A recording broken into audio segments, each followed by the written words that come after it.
Hi, and welcome to Create Your Reality. I'm your host, Lynn Crocker. So in today's show, I'm going to be chatting with the unstoppable Frankie Picasso about self-talk. So most of us have a running commentary in our heads about what we're doing, how we're doing it, and how we're doing it compared to others. And this chatter often runs very much under the surface of your conscious mind, but if you pay attention, you can hear it. Now this is called self-talk. And self-talk can be positive or negative, and the quality of it really determines how you feel. So positive self-talk is usually made up of affirmations that make you feel joyful, abundant, hopeful, happy, while negative self-talk tends to make you feel anxious, nervous, and definitely having a sense of lack. So as I keep saying, your thoughts determine how you feel, and how you feel determines how you behave. So if you want to start feeling and behaving like a more joyful, confident person, you're going to need to dive in and really alter that negative self-talk. Now, it's a challenge at first. It's going to feel very difficult, but it's definitely a worthwhile venture. And if you're up for the challenge, stay tuned for my interview with Frankie Picasso. She's got some great tips and techniques on how to get started. Enjoy. Welcome to Create Your Reality, the show that empowers you with information on how to drive your brain and create a more purposeful, joyful, and fulfilling life for yourself one thought at a time. Join your host, Lynn Crocker, and her guests as they demystify your brain's processes and help you understand how your thoughts create your reality and how you can use this awareness to change your life from the inside out. Hi, and welcome to Create Your Reality. I'm your host, Lynn Crocker. Today I have the pleasure of speaking with the unstoppable Frankie Picasso.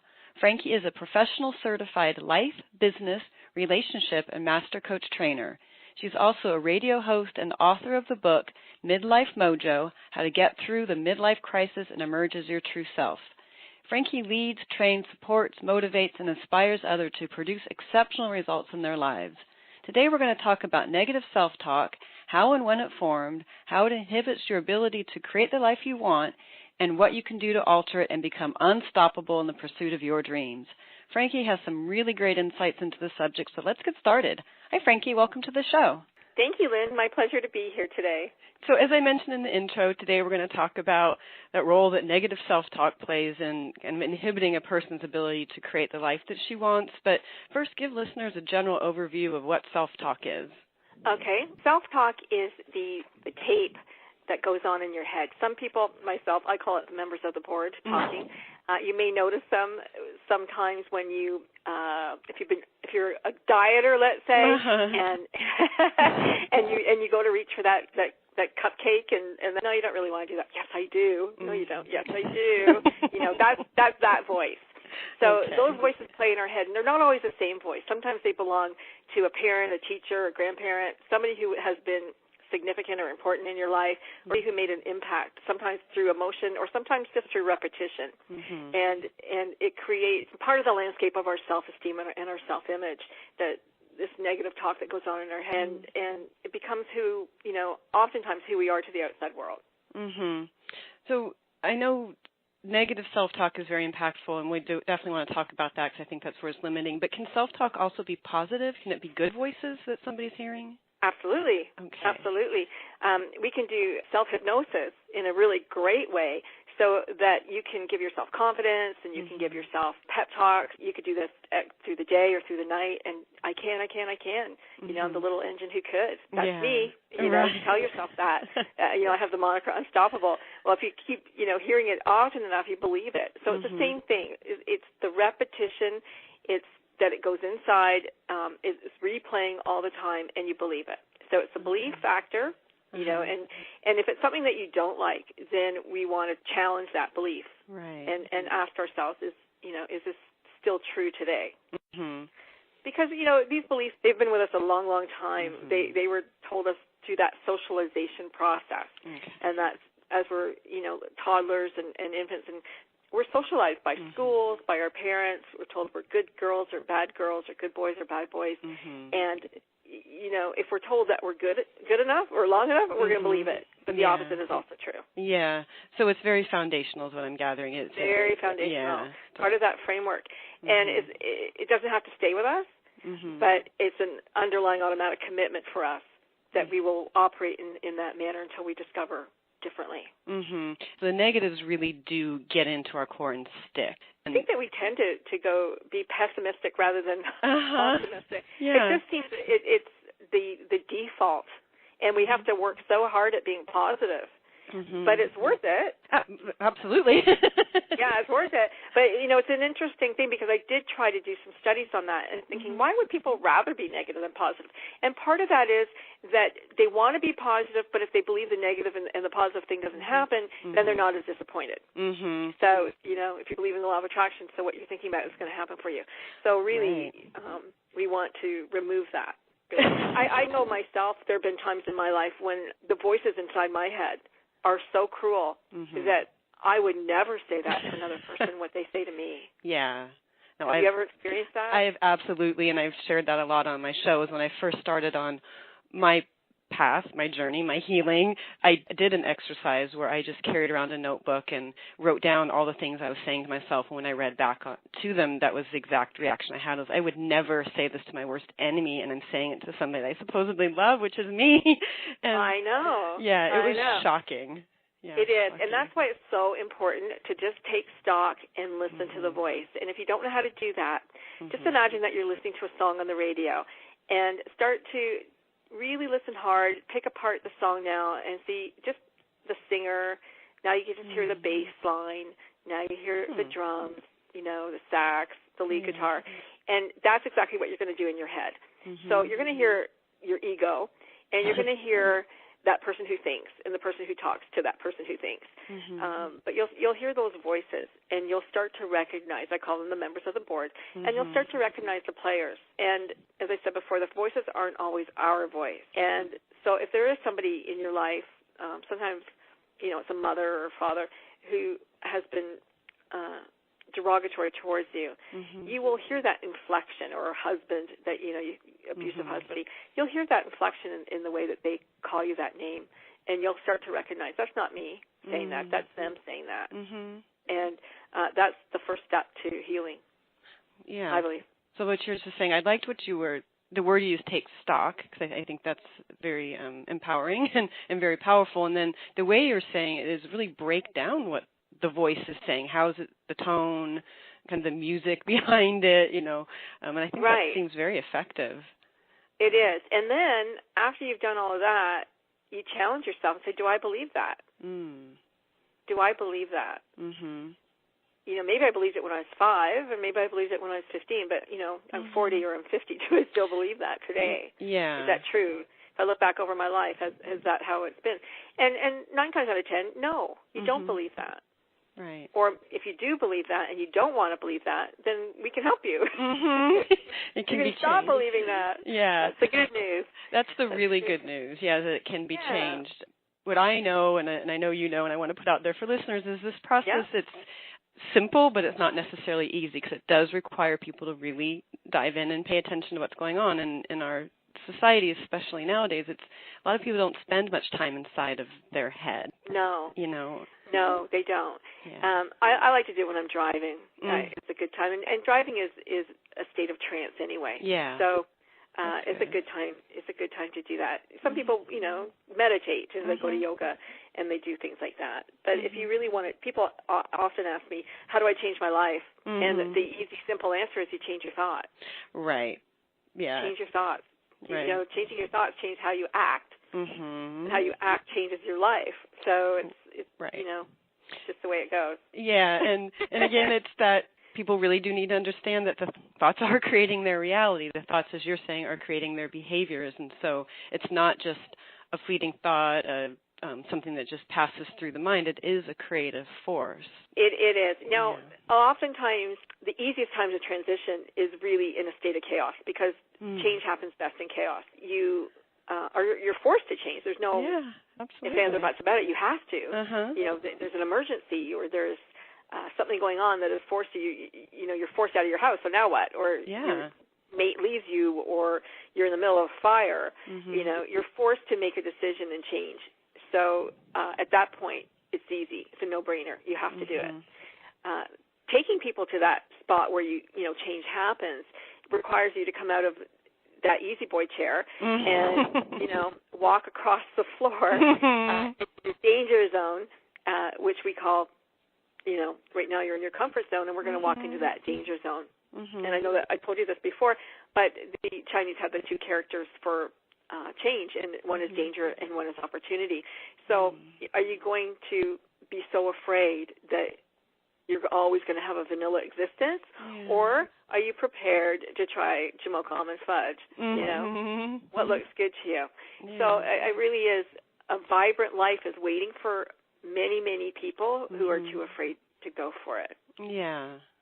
But that's the opportunity. That the opportunity lies.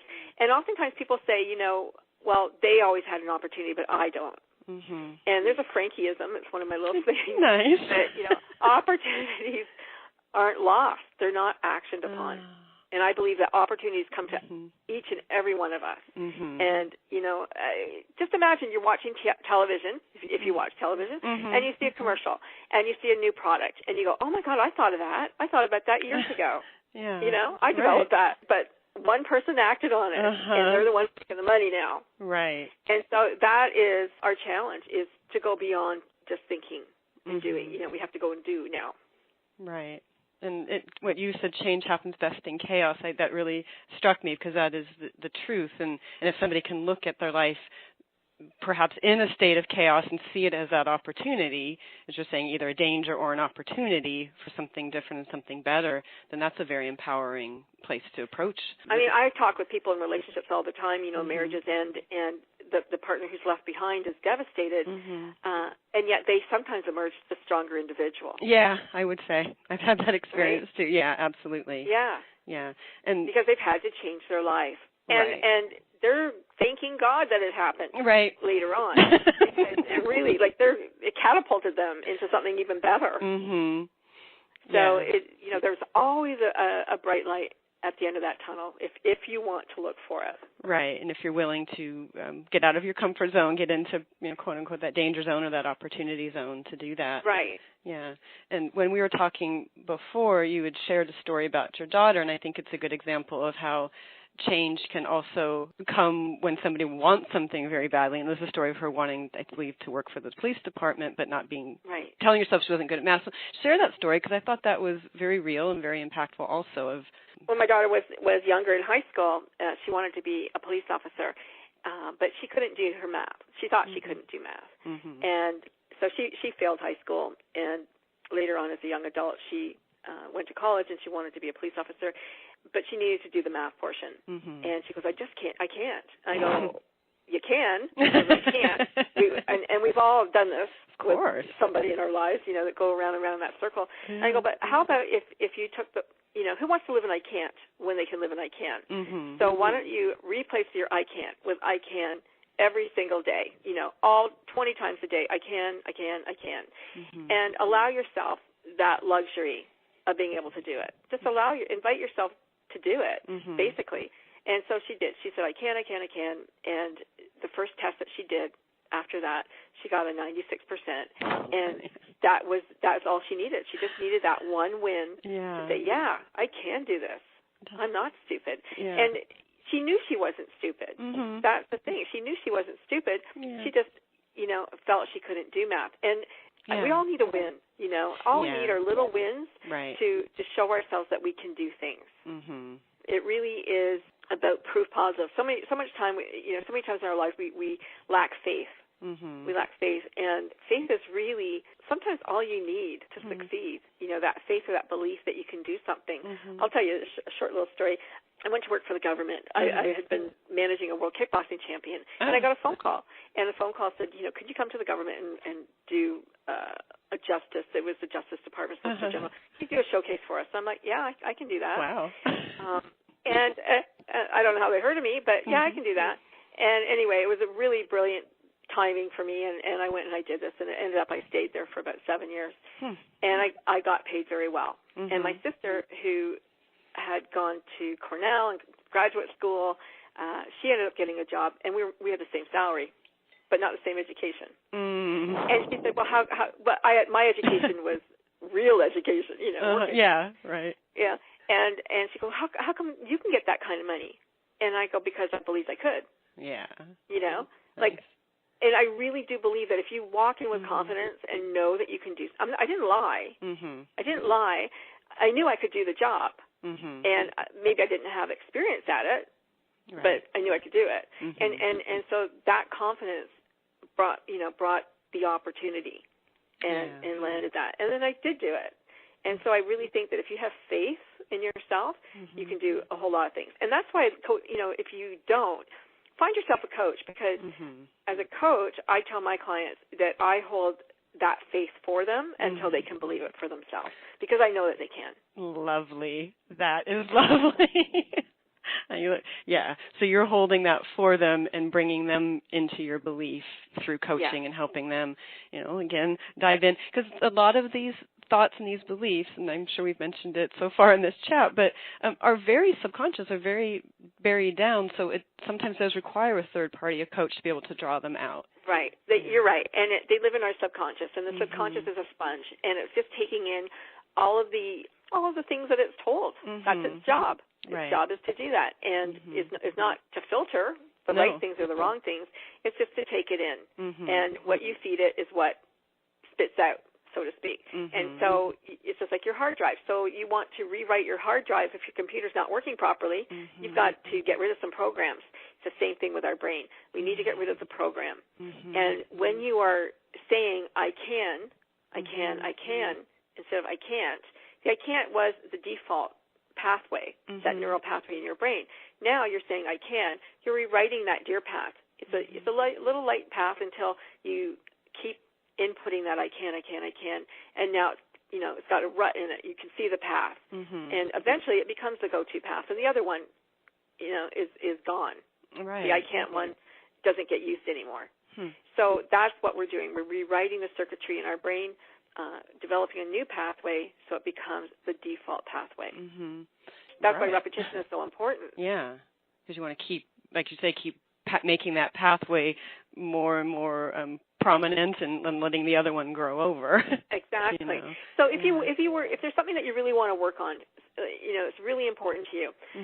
A very easy exercise at night. It's self-hypnosis. It's got a little bit of NLP in it. Is you just touch each finger with your thumb. So you do all 10 fingers, and maybe it's I can speak. If your public speaking is what it is, or I have confidence, or I can do that job. And you just hit each finger lightly before you go to sleep, and just do that every night. Wow. And that's a form of self-hypnosis. And it's inked with the NLP because you're touching each finger. And you'll find magically that you will be able to do those things. Yeah, and I know it's true, listeners out there. I mean, I've experienced this and the transition, the changes, and so everything that Frankie's saying I can validate from my personal experience for sure. And Frankie, the point that you made also, that the subconscious is a sponge, just as you identified a hard drive of a computer. So when somebody's inputting things into their computer, the hard drive is not going, that's wrong, that's right, just as the subconscious is. And it's not filtering whether the thought is good for us or bad for us. It's just taking in and trying to synthesize everything around us to make sense of the world. And so I think that's an important thing to recognize too, because somebody could say, well, why would I have a thought, or why would I take something in that's going to be harmful or bad or hold me back? Well, if you're not consciously aware of what you're taking in, then it's just a sponge. It's just Yeah. And then what happens if anybody's a fan of psycho-cybernetics, if you read that book, then you'll know that what happens next is that the next time we have a similar experience, our brain says, "Oh, I know what that feels like," and it's going to react in that same way. And so you're going to feel like, oh, I failed that test. Oh, I'm going to fail another test. Right. Yeah. Really... So we can change that, and like we already talked about, we can change that, and that's something that if it's interesting to you or you need to do that, it's a choice. All of this is a choice. It's your choice. We're not telling you what to do. You're telling yourself what you want, and that's where the choice. Because right now, a lot of behavior is not a choice. Because it was done for you. It was inputted without your permission, let's say. That sponge was soaking that up, and you weren't aware. And now you can be aware. And you can deconstruct that socialization and choose for yourself the kind of programming that you want. Yeah, and that brings me, so I do want to talk about your book. You've written a book called Midlife Mojo, and what we were talking about previously is that a lot of this you just said inputted without your permission, happened when you're a child. But, when you get to be in midlife, it's really time to let go of that programming, It is. I mean, it's... Stop blaming your mom. Exactly. Yeah. So let's talk about your book, the title, Midlife Mojo. Great title. And exactly, stop blaming your mom, stop blaming your teacher, stop being a victim to what was input in your childhood and make some changes. And so tell me about the book. It's called Midlife Mojo, How to Get Through the Midlife Crisis and Emerge as Your True Self. Mm-hmm. So people talk about the midlife crisis, and I like to think of it as a metamorphosis instead of a crisis. Mm-hmm. Remember I told you change happens best in chaos. Yeah. And so sometimes what happens is that bull in the china shop, that guy that that got rid of the family, bought the Ferrari, got a young hot chick or whatever. And women do the same thing. Sure. That was the chaos. That was their way of making and breaking out of, I call it the egg of submission. And oftentimes you'll find that lasts for just a couple of years, and then they're back, all that's gone, and now they're looking for a nice older woman with him, to have that same experience again, because they realize that there's nothing in common with this young chick, and they're getting really tired of it. So, that's just the way of changing, of getting out. Now, if you are not happy with your life, and I mentioned in the book that Shakespeare said all the world's a stage. So if you're not happy with your life, what role did you get? And if you don't like that role, change it. You can change that. You can go, hey, director, sorry, gave me the wrong part. I want a different one.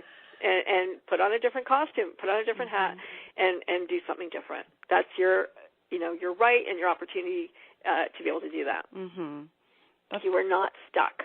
My son once said to me, I blame you for this. And I said, you can only blame me for so long. Right. But, as an adult, you have to kind of pull up your socks or whatever, as they say, and get on with your life and say, I'm going to start choosing for myself now. Yeah. I mean, you can only, like I said, you can only blame us so long. So get the life that you want to live and stop living in default. Yeah. What happens, though, Lynn, is that people are afraid, and the fear stops us. Not just the fear of change, but fear of success can stop people from moving forward because they understand that they might have to leave some people behind, and a lot of times people are starting to treat you differently as you start moving up the social ladder, or you start getting better jobs, or whatever the case might be, or you're happy in your relationship. Your friends, they pick at you, or they start to knock you down a little bit, and so that's the fear of success, that I don't want to lose those relationships. I don't want to lose my friends. So, you hear it from kids in school. I played dumb, so I didn't get picked on. Yeah. So I liked my friends. It could be that people are going to expect more of you. Now that you've done it once, she can do it again, or he can do it again. So maybe I don't want to have to be the one that they depend on now. So they don't. So there is that fear of success. And the fear of failure. Failure is another great fear. But, I love, Dennis Waitley said, failure's not the undertaker. It's a teacher, and I love that. I love the idea of that. It's good to to fail at things, because there's more lessons sometimes in that failure than there are in the wins.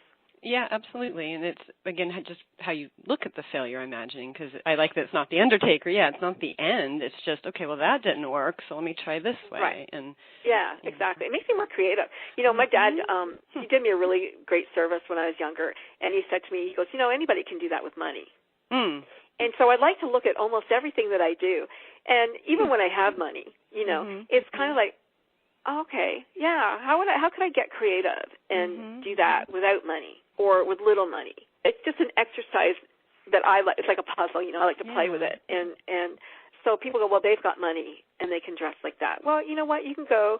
There's wonderful stores that are secondhand stores that have great clothes that you can, dress up in and get new shoes and new outfits that make you feel great, and go in and get yourself a different job. Right. Like I said, change the role.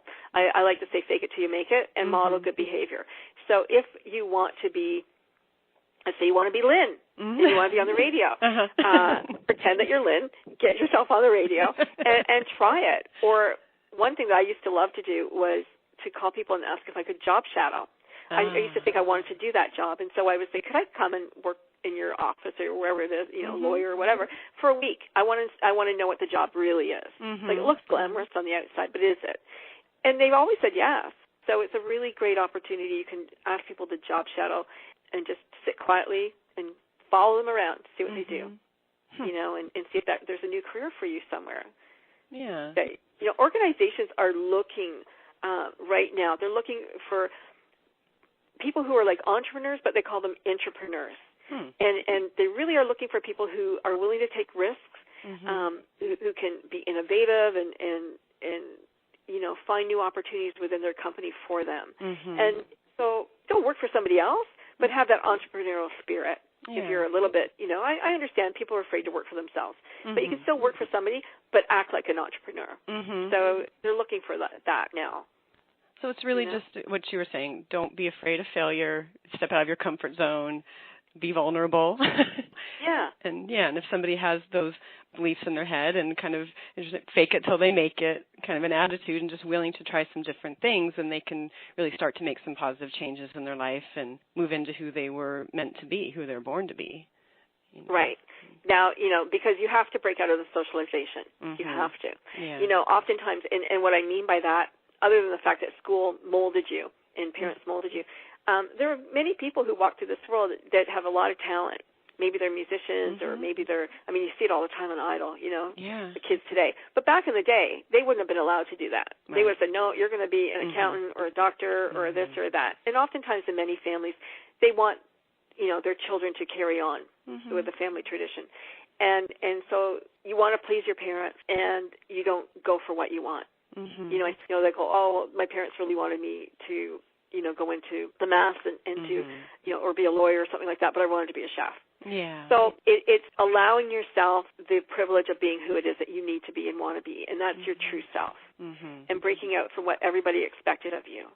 And it sounds selfish, but it's not selfish. No. We come into this world alone, and we leave it alone. And our time here is precious, and it's our time. And even though we gather, family and friends, and we create a life for ourselves, in the end, it is our life and our reason for being here and our learning opportunity to be here. And if that family or that marriage or that job doesn't suit us any longer, we need to go. Yeah. Wow. That's a great message and very positive, and it's a good place. I need to stop our chat today because we're running out of time, but I loved the way you just summarized that, and it is exactly, it's everybody's responsibility, and regardless of what has happened to you in your childhood, it's your responsibility to go ahead and take charge of your life, and I think you summed that up really well. So, listeners, I want to... Thank you so much, Lynn. Oh, yeah. No, this has been a pleasure, and I want to get your website out there. So, listeners, it's unstoppablefrankiepicasso.com. So pop on there, take a look. Her book, Midlife Mojo, you can get an ebook, hard copy at Amazon.com, Barnes & Noble. I definitely recommend checking it out. If you're just, at that point in your life where you're feeling like you're living somebody else's life or living a past life that you feel was dictated for you, check out the book, check out what Frankie has to offer, hire her as a coach, whatever. Do whatever you need to do to break out of your current comfort zone and move into that place of opportunity. So, again, Frankie. Thank you so much. Yeah, thank you so much for being on, and listeners, be sure to tune in next week. So that wraps up today's show. If you enjoyed what you heard, subscribe now so that you never miss an episode. Also, be sure to check out my website, createyourrealitytoday.com. Remember to create the reality you want, one thought at a time. You've been listening to Create Your Reality, the show that empowers you with information on how to drive your brain and create a more purposeful, joyful, and fulfilling life for yourself, one thought at a time. Never miss an episode. Go to iTunes and search podcasts for Create Your Reality and subscribe now.